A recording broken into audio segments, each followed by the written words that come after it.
Hey, and welcome back to another episode of Vibrant You. I was feeling a bit under the weather last week. I seem to have caught a little virus that was going around. I don't know if it was a variant of COVID or what it was. I was not feeling so hot. Actually, I was feeling very hot. I had a crazy fever. My spirits were honestly pretty high last week, but my body was definitely asking for support. You might even be able to hear that in my voice a little bit. And I was talking with a friend last week about all of the things that I have been doing to get my body back to feeling good and great and overcoming what I was experiencing. And it's really inspired this podcast episode right here. So of course, going into winter in the Northern Hemisphere, going into rainy season or flu season here in Bali and some parts of the world, this episode, we are getting into the exact immune boosting protocol that I personally use for myself and that I share with my clients, as well as some antiviral tips to help beat the bug and get you back to feeling great. So I'm going to be sharing with you the 4 steps to viral immune recovery, my complete immune boosting antiviral protocol that I use and share with my clients with the exact supplements and herbal allies and ancient remedies, nutrition, self-care that I have been using to get me back to feeling great, and why our symptoms are here for you, not against you. So the intelligence of some of the symptoms that we may experience when we have some kind of virus. And we're going to talk about why we can't actually kill viruses and what we can do instead. So quick little disclaimer, because I have to. In this episode and in all of the work that I'm doing, we are not diagnosing, we are not treating, we are not curing or preventing disease. This is for educational purposes only, and I'm simply sharing what I've been doing over the last week, feeling under the weather, and some things that I might share with clients inside of my private practice. So let's get right into it. So first things first, how do you know if you have some type of virus, right? Of course, go to your doctor, that's one. But some common cold symptoms from a viral-based infection can be something like stuffy or runny nose, that like scratchy, tickly, sore throat. You can have sneezing, you can have watery eyes, maybe a fever, some kind of sore throat or coughing, achy muscles or bones, that headache that you might get. You might feel fatigue, you might feel chills, you may have watery discharge from the nose or the eyes. And inside of all of these symptoms, I just want to share with you a bit of the intelligence behind it, because I know it's so easy when I was feeling a little under the weather last week to just feel really bummed about it. I know a past version of me would have felt like, oh, my body's failing, or why is this happening? I shouldn't be feeling this way. But I really like to share the intelligence behind these symptoms, because I'm a firm believer that anything that comes up with our health is not a flaw. It's not your body's out to get you. There's actually a deep intelligence. You are a being of nature. And when we do catch something like this, the symptoms that we experience are actually here for you. They're not here to hold you back, not here to, frustrate you and to keep you feeling down. They're actually very intelligent. So let's come to just the intelligence behind a few of these symptoms and how we can support ourselves through it. So let's say a really common symptom, like last week, I had a really high fever actually for several days. And the intelligence behind a fever is actually that it's cooking the virus. This is your body's innate intelligence, increasing your basal body temperature to actually cook the viruses. You see, viruses cannot actually survive above normal body heat, right? It disarms the virus when we have those higher levels of body temperature. So it's not necessarily something that we should suppress. Like, I didn't do anything last week to bring a fever down. I mean, I was watching it. Of course, you can get too high of a fever and it can cause damage of the organs. It can cause dehydration. So we need to be mindful of that. But for the most part, fevers are a wonderful thing. It's your body's intelligence trying to stop the replication of the virus in the body. So I was just letting myself sweat. I was encouraging the fever. I was trusting my body and saying, okay, this is a wonderful thing to have a fever. My body's doing exactly what it's meant to do. A second symptom that I was experiencing was a lot of coughing. I wasn't having as much of a runny nose this time around. However, you could have that. And there's actually intelligence behind that too. Whether it's a bacterial or a viral infection, your body's trying to discharge a lot of this pathogenic load. And so there's ways that it can be released from the body through coughing, runny nose, watery eyes, all these types of symptoms. And there's actually intelligence of that. That's your body trying to rid yourself of the pathogen. Another one that can come up is sore throat, or I had like really actually quite painful and tender, like swollen lymph nodes. So lymph nodes, we have many in the body, but if you ever go to the doctor with a cold or a flu, they may kind of press around and poke around in your throat, in the top of your neck. So if you kind of go on either side of your trachea in the throat, kind of under the chin, you can kind of just gently palpate or poke around there. And when we are feeling under the weather, you may notice that there's 2 little balls or little lumps that become swollen or inflamed or more full at that time. And those are actually your lymph nodes. And swollen lymph nodes is, again, it's intelligent. It's your body pumping up your immune system, right? Our lymphatic system and our lymph nodes is increasing the white blood cells that we have to really fight off any sort of bacterial or viral based infection. So of course it can be uncomfortable, but there's intelligence again. They're swollen for a reason. And finally, fatigue. Of course, when we're feeling fatigue, the intelligence behind that is that our body's asking for rest. It's saying, hey, we need to preserve as much of our energy reserves as possible to boost our immune system and to disarm this pathogen floating around in our system, to either kill it off or disarm it. And yeah, fatigue's really intelligent. It's saying, slow down. We got to preserve our energy when we're feeling under the weather. So it's natural for us to feel fatigued. Before we get into the actual protocol, I just want to share with you a little bit on the differences between viruses and bacteria. So viruses and bacterial infections, they are like same, but different. Actually very different in many ways. Very similar symptom picture, right? We can have runny nose, coughing, sneezing, sore throat on both sides of the spectrum, bacterial or viral, but they're from a different cause.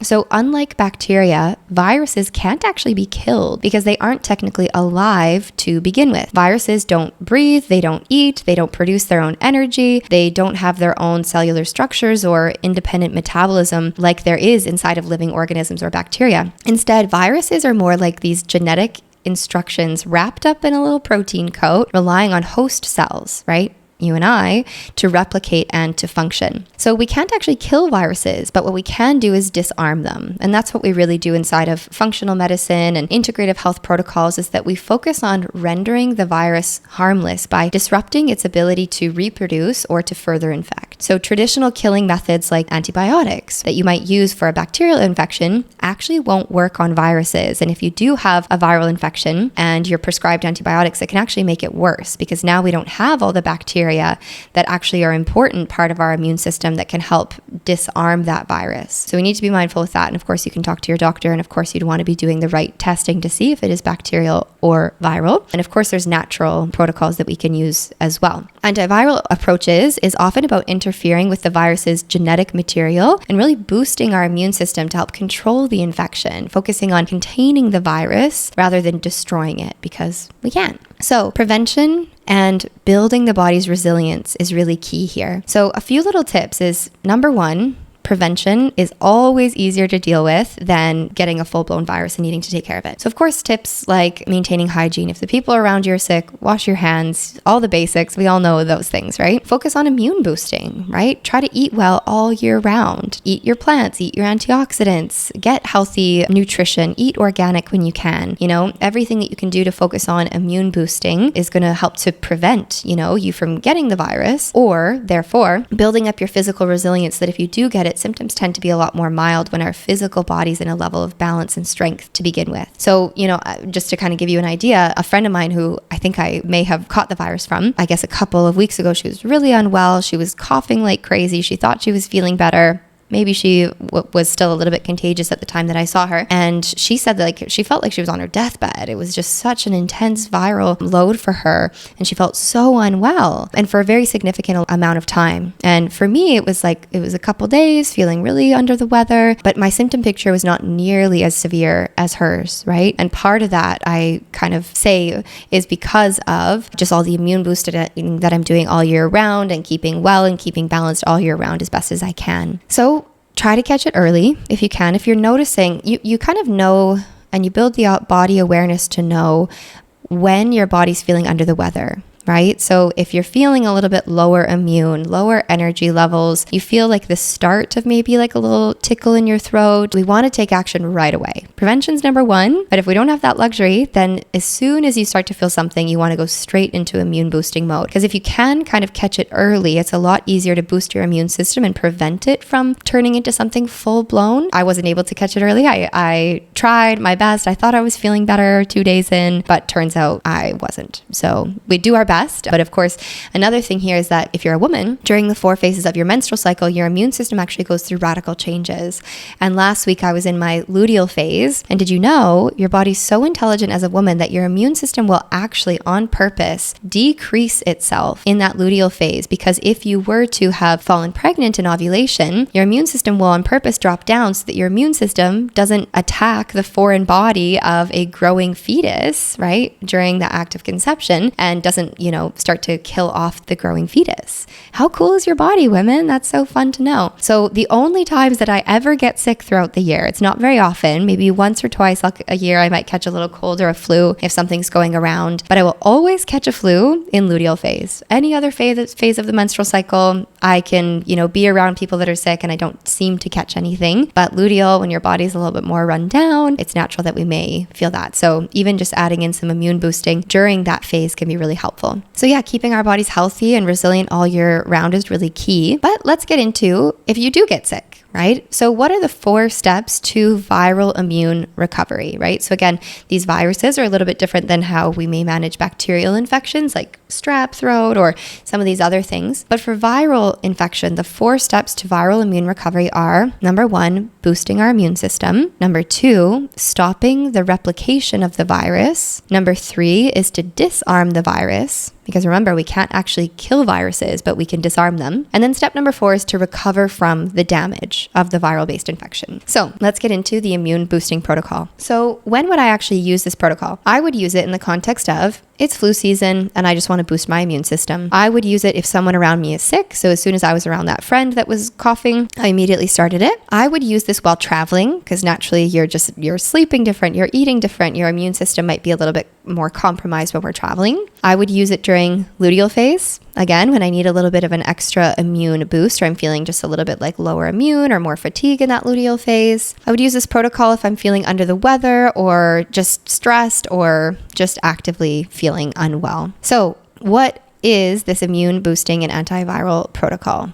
Okay, again, this is not medical advice, just sharing what I have personally done. So let's get into it. I have 5 main areas for you here. So the first area of focus is on supplementation, nutritional supplements. So there's a few here. The first that I would focus on is nutraceuticals or orthomolecular medicine, which is fancy words for saying the science of vitamins and minerals as medicine. So the first nutraceutical that I am taking is vitamin C. So vitamin C is very effective antimicrobial. It boosts our immune system. It increases our cellular defenses. It repairs the body because it's very antioxidant, so it helps recover from viral damage. And in this case, I like to use the form called ascorbic acid, vitamin C, and I take 1,000 milligrams 3 times a day. So if you're feeling under the weather, you can do your own research, make your own decisions, talk to your doctor. I have to say all that, and take 2,000 to 3,000 milligrams of vitamin C to really boost your immune system if you're under the weather. The second nutraceutical that I take is vitamin D3. So the cholecalciferol form is best, the vitamin D3 form. And during this time, I'm personally taking a higher dose. I'm taking 4,000 IUs of or international units of vitamin D3 per day. And vitamin D3 is amazing. It's a super immune booster. It reduces viral replication, and it's just a very powerful way of boosting your system. So vitamin D3, we do have to be mindful because we can take toxic levels, right? We can have too much vitamin D, unlike vitamin C, where if you have too much, it's water soluble, you're just going to pee it out. However, with vitamin D3, we can reach toxic levels. So it is wise to know where your vitamin D levels kind of sit by lab testing. So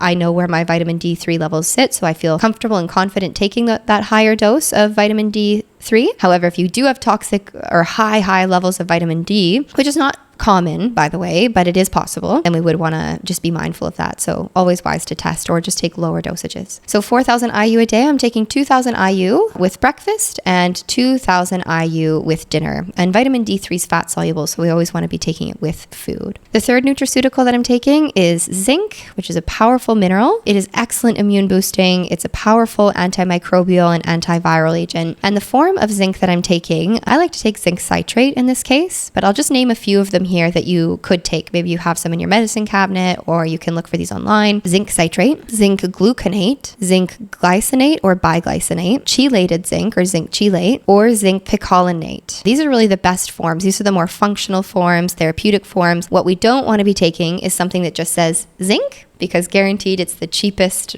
most ineffective, inabsorbable form. Whenever it just says zinc, and I created a whole podcast episode on this. I think it's called The Ultimate Guide to Nutritional Supplements. So I'll link that up in the show notes of how to know how to create the best nutritional supplement purchases and know which forms to take. And I kind of decode how to read a supplement label and some of the scams that are out there in the supplement world. But if you're just seeing zinc on your nutritional supplement label, guaranteed you're getting the cheapest form. So it should say the form of zinc citrate or zinc gluconate. What I don't recommend is the mineral-based form. So all the forms that I shared with you here are amino acid forms of the mineral. So it's the mineral attached to an amino acid. It makes it very bioavailable and easy to digest. What I don't recommend is just pure mineral or rock-based forms. So I don't recommend zinc oxide, or if it just says zinc, it's probably zinc oxide.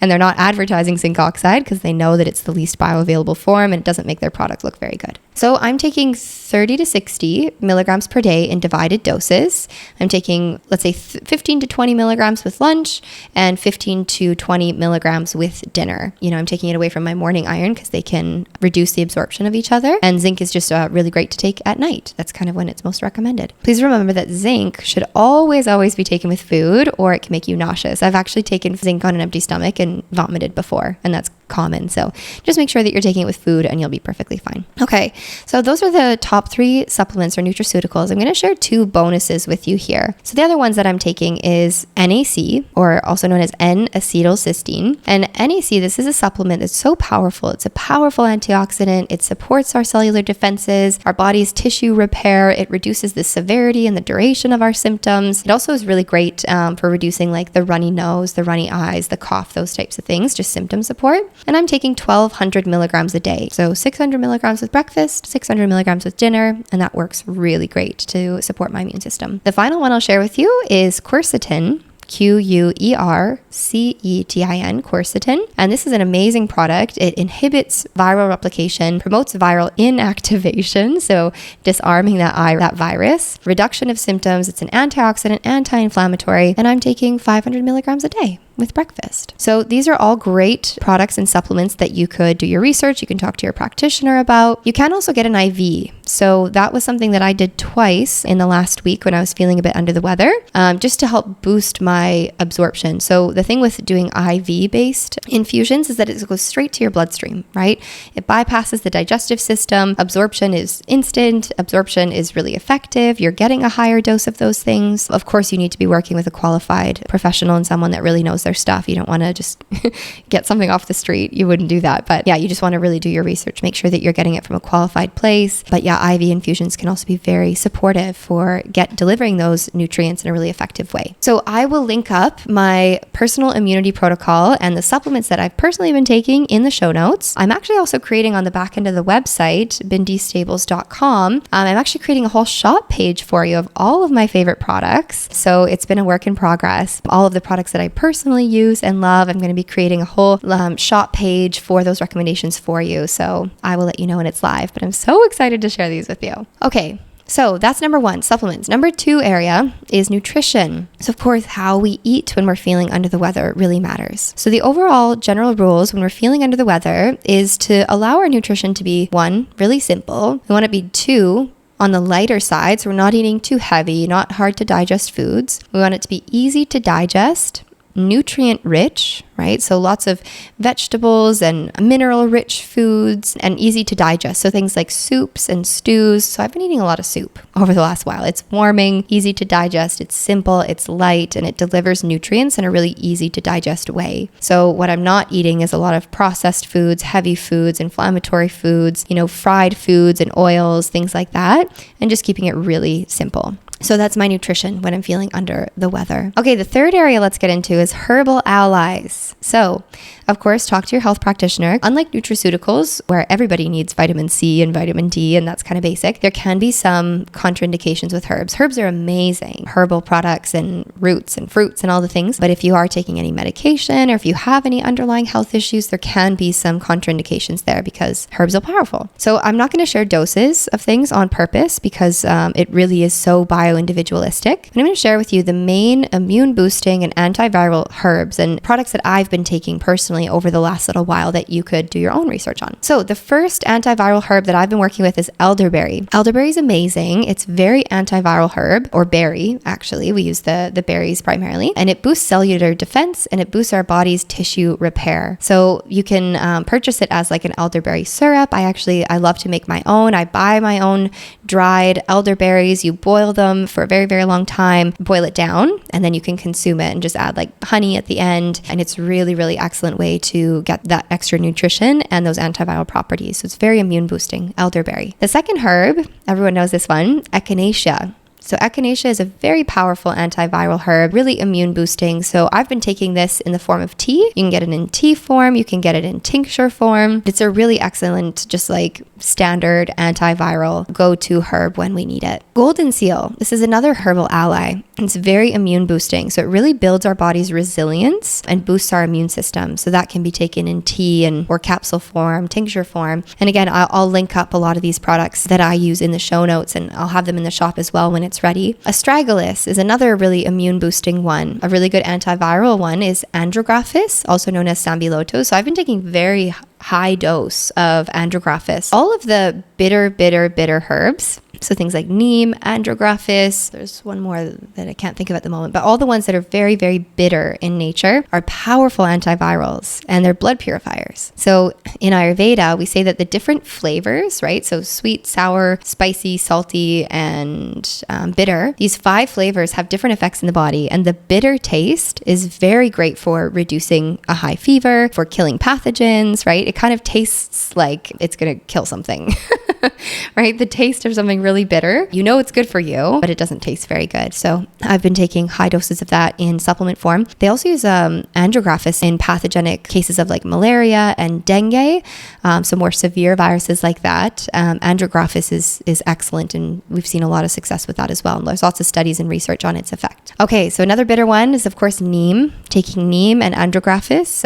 We don't want to be doing these for too long, but especially in that initial viral load, I was taking higher doses of those. Next is licorice.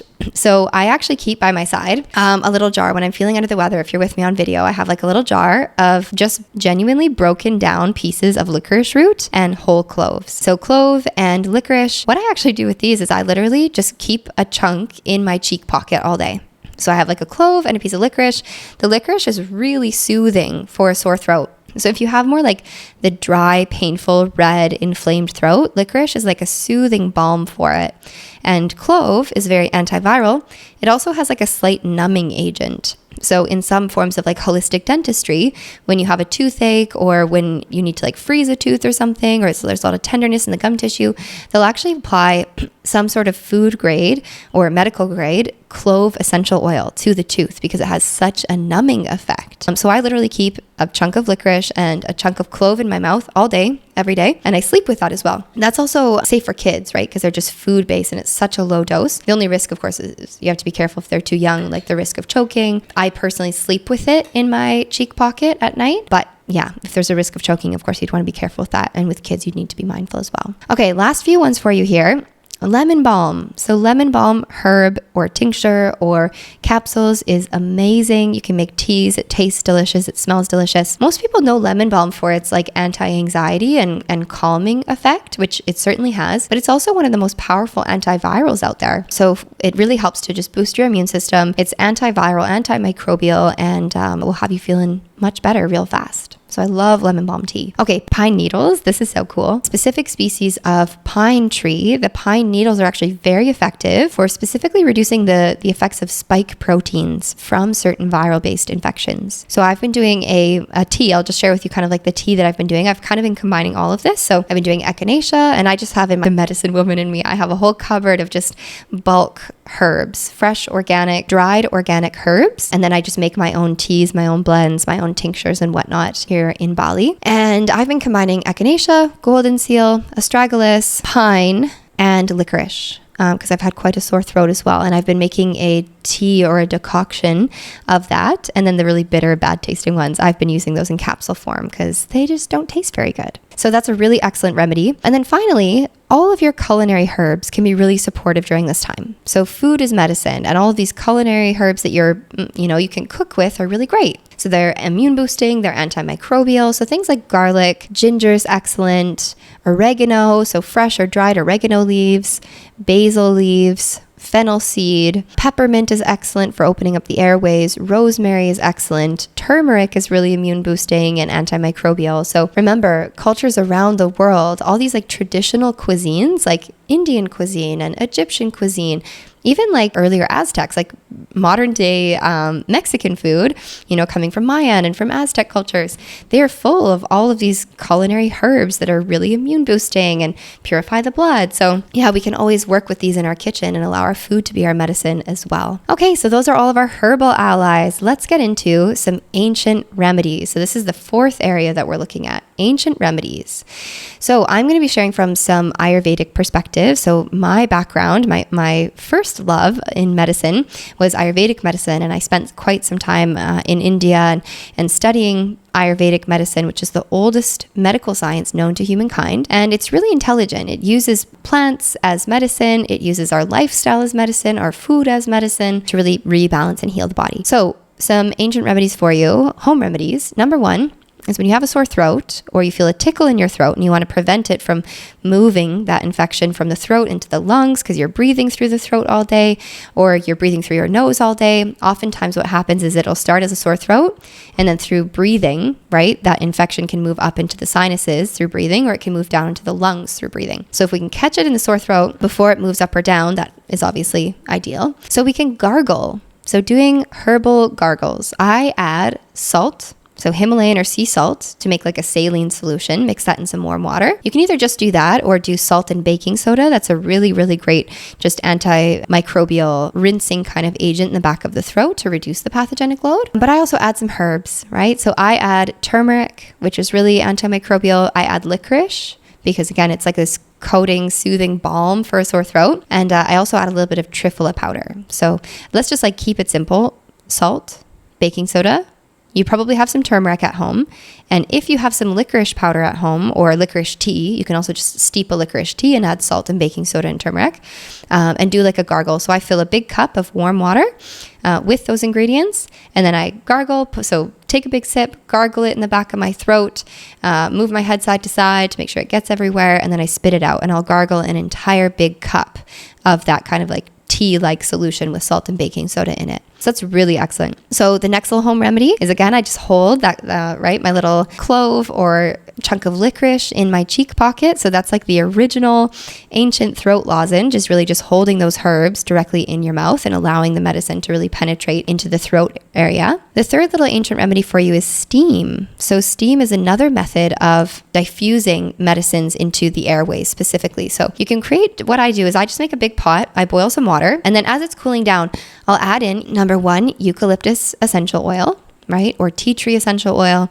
Those are excellent. And the aromatic compounds inside of those essential oils, the steam elevates them and brings these particles into the breathing airway. So it's excellent for dislodging mucus. When you have like a really thick, congested sinuses, they're kind of like that headache that is just from congestion of mucus and phlegm inside of the sinus cavities, as well as that like more damp, heavy cough.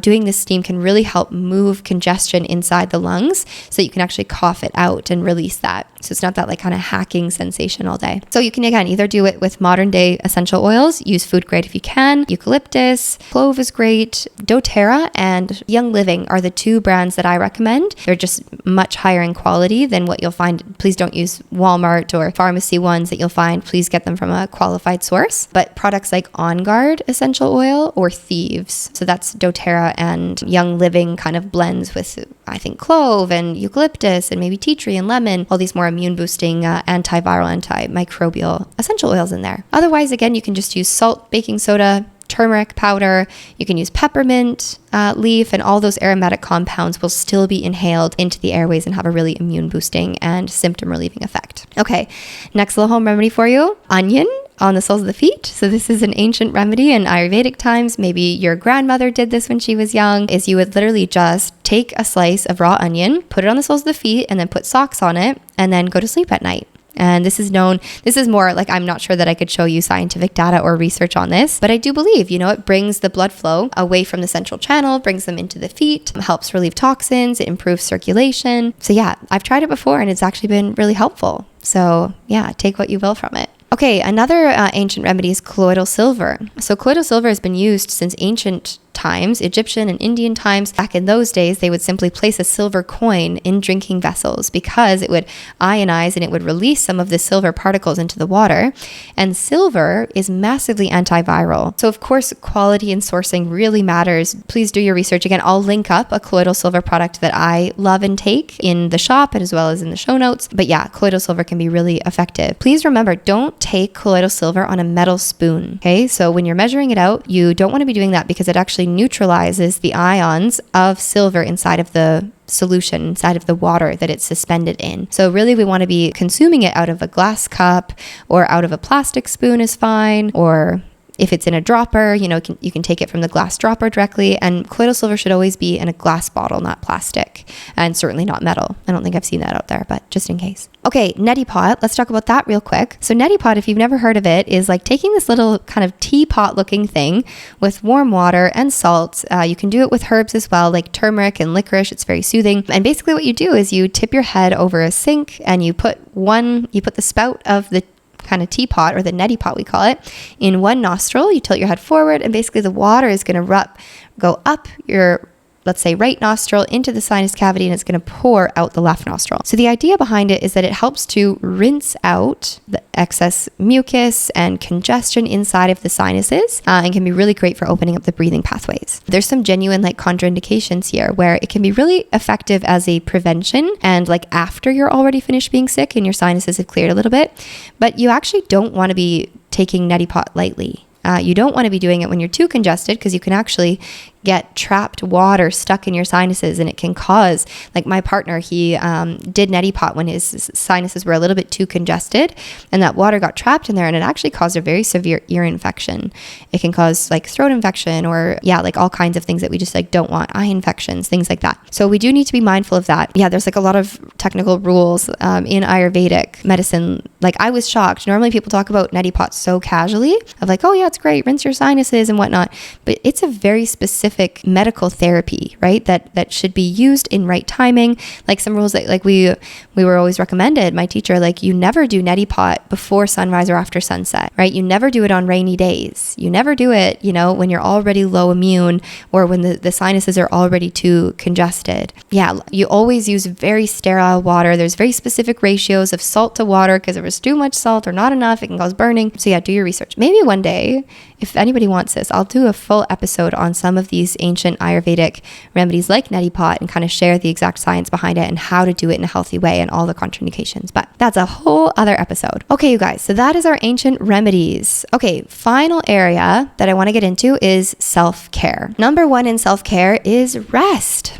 So rest is so important when we're feeling under the weather. I have, and I wear, if you're with me on video, I have my Aura Ring, which is a wearable bio-tracking device that shows everything from my body's stress levels, my body's readiness levels. It's a sleep tracker. It shows my heart rate variability, all this good stuff that gives me measurable data on what's happening in my body that I can interpret to know my recovery from such a, virus. It shows me my body temperature. So it shows when I have a fever and when that fever subsides. So interesting little thing is that my Aura Ring on the second or third day that I was feeling sick was I had a readiness score of 41 out of 100. And my readiness scores usually range, on a bad day, 75 out of 100 to, in the 90s on days that I'm, normally feeling well. So to see a 41 was very validating that, okay, my body needs rest. So I really prioritize that. I didn't go to the gym. I think once or twice I went out for a gentle walk, just in nature with just my partner, just get some fresh air, but kept it really low key. So no exercise, really focused on sleep. I wasn't sleeping well at all because I was coughing all night, but yeah, focusing on just like getting more sleep, or I will give myself a little nap in the afternoon if I know I'm not getting enough rest through sleep at night. So rest is number one. Number two, we can bring in things like essential oils, using them. So on my desk, I don't have it anymore, but on my desk the whole time I was feeling sick is I would have like a little bottle of eucalyptus essential oil, and a few times throughout the day I would just be opening the lid and taking a big sniff of it in my left and right nostril, using it as an inhalant. You can also use essential oils like eucalyptus or tea tree, or that Thieves and On Guard product I shared from Young Living and doTERRA, respectively. You can dilute them in a little bit of a carrier oil like coconut oil or olive oil and rub them into the soles of the feet. You can add it into your bath water. Again, it should be diluted in a carrier oil because it can burn the skin. It's strong stuff. Or you can put like peppermint essential oil diluted in a carrier oil on the temples if you ever have some kind of headache. So essential oils I really bring in when I'm feeling unwell as part of my self-care. And then the last two pieces of self-care I'll share with you is having a warm bath. So warm bath is great. It improves circulation. It helps with those body aches. Again, increasing our body temperature a little bit really helps to kind of like burn up those pathogens or viruses. And I add Epsom salts and baking soda, as well as a little bit of diluted essential oils. And that works really great for me. And then finally, you got to stay hydrated. So especially if you're sneezing and eyes watering and coughing or have a fever, it's really easy to get dehydrated. So we really need to focus on drinking plenty of fluids, at least 2 liters of water a day, and ideally focusing on warmer fluids. That's going to boost the immune system, improve your circulation, and warm fluids are very soothing on a sore throat, and helps. That warmth really helps to break up mucus and congestion in your sinuses, the lungs, and all that good stuff. So goodness, that was a lot today, you guys. This is the entire immune boosting protocol, antiviral protocol that I use. We got into everything from supplements to nutrition to herbal allies to ancient remedies, self-care, and beyond. So I hope this was helpful. If there's any questions you have, you can always reach out to me on Instagram. My handle is at Bindi Stables. That's Bindi. Bindi with 2 I's and Stables with a B. And I'd love to hear any questions you have. If you need help finding products, maybe I can make recommendations for you. Or I'd love to hear your top takeaways from this episode. And please do save this episode, download it, and make sure you send it to anyone who is feeling under the weather at the moment. So if you have a friend or a family member or a colleague that's been feeling under the weather, do share this with them, and let's spread this knowledge so that everyone knows how to take best care of themselves during this season. So that's all for today. I'm sending you so much love. Thank you so much for tuning in, and I'll see you back for another episode real soon.